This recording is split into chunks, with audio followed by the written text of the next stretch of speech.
Want to know whether your bathroom faucet actually improves after you clean it? Place a measuring cup beneath the spout, run the water for 5 seconds, and note the amount. Now you have a before and after test instead of relying on guesswork. Start beneath the sink. Make sure both shutoff valves are fully open and inspect the supply hoses. A partially closed valve or sharply bent hose can restrict the faucet before water even reaches it.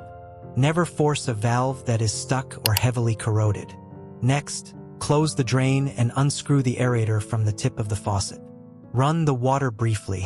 If the stream becomes noticeably stronger, the restriction is inside the aerator.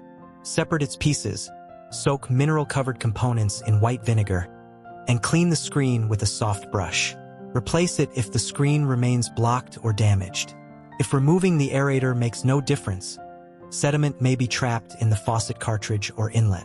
Shut off both water valves, release the pressure, and remove the cartridge according to the faucet's design. Clean it only if the manufacturer permits. Otherwise, install an exact replacement.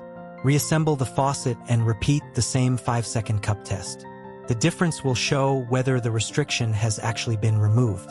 Don't increase the home's pressure regulator to fix one weak faucet. Remove the local blockage instead.